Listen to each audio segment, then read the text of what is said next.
Welcome to planet Earth, covered in richly diverse rainforests and deep mysterious ocean ecosystems, inhabited by creatures of all shapes and sizes, and home to humankind.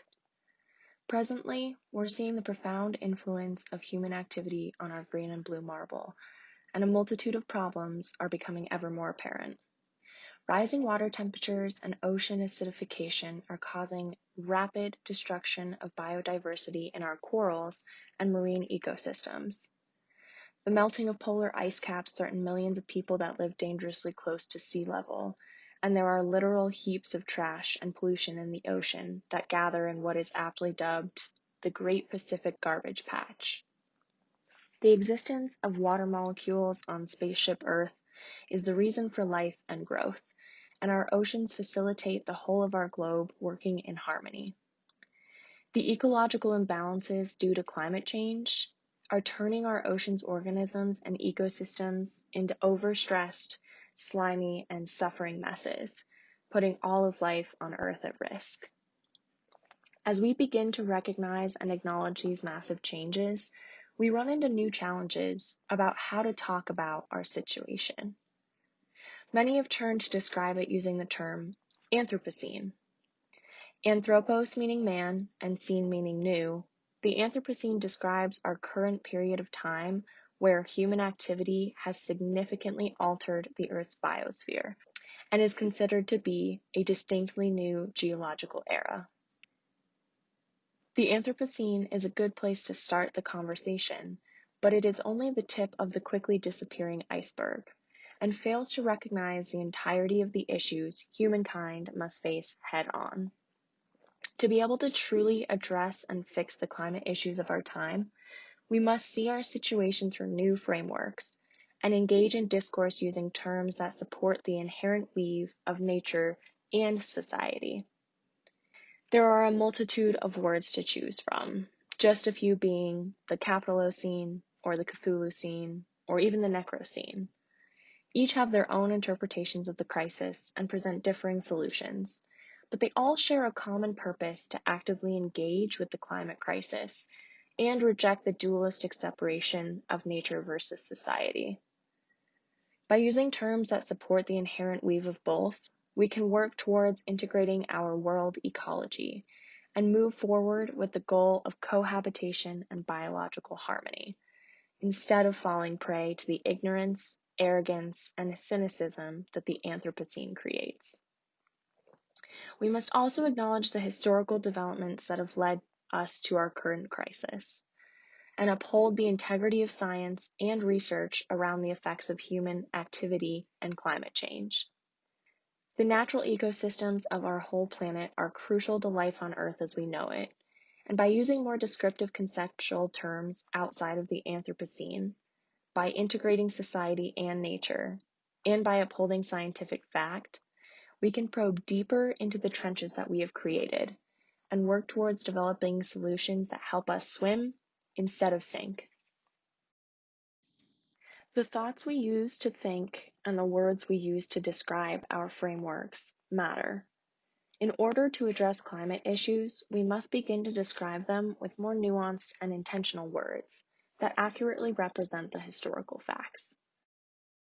The term Anthropocene begins its discourse at the 19th century industrialization and extraction of fossil fuels, but it fails to acknowledge the historical events of early capitalism's contributions to the current global climate crisis.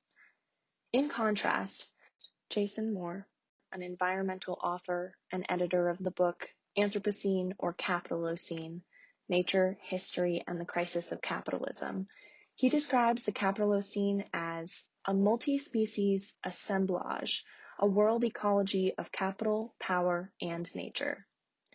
In his chapter in the book titled The Rise of Cheap Nature, he describes the Capitalocene as a way to organize nature through capital and dives into the damages caused by the exploitation of cheap nature and the people who were regarded as nature by society.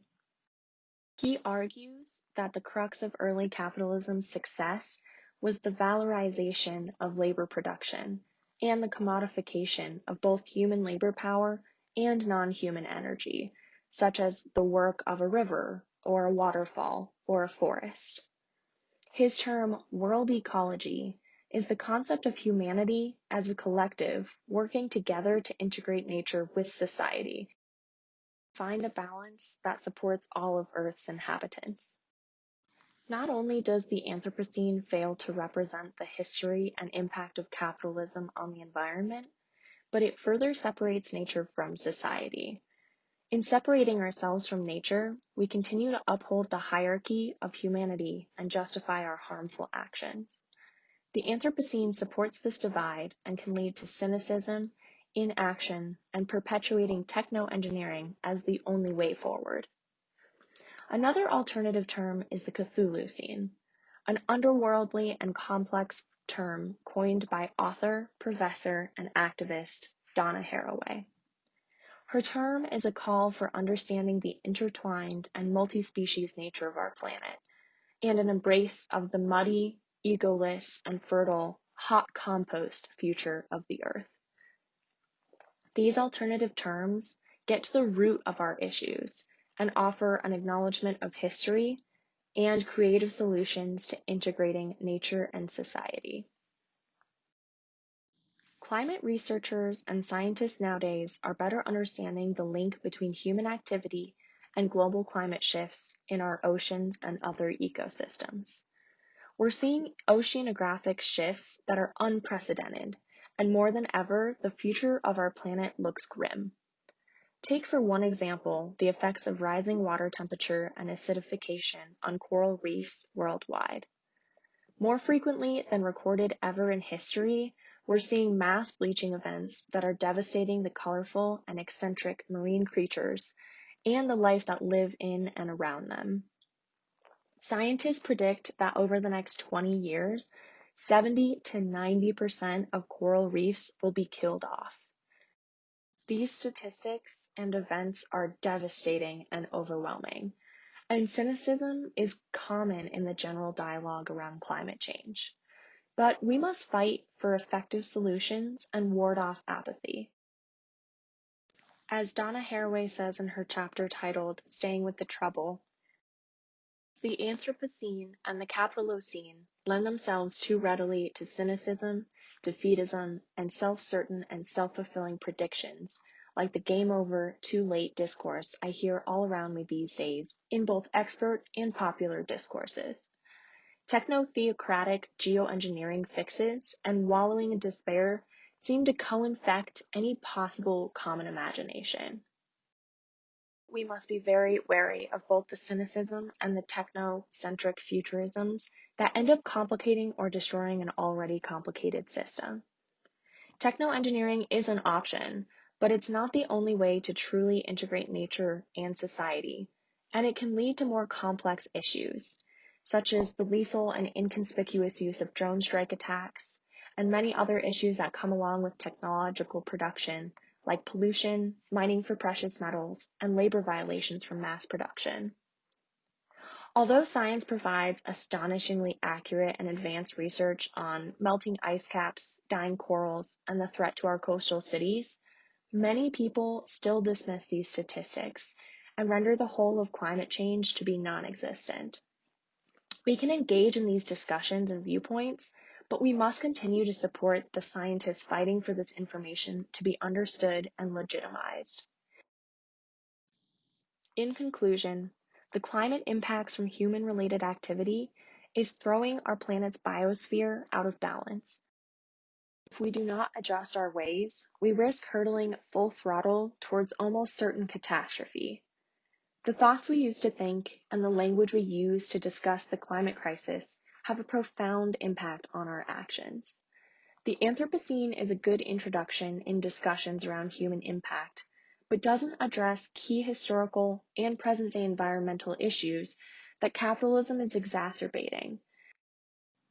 By adjusting our language, whether describing the Capitalocene or the tentacled and underworldly Cthulhucene, we must continue to support science and history and not give up on a more interconnected world. We all have a chance to create a flourishing future for every life form on planet Earth.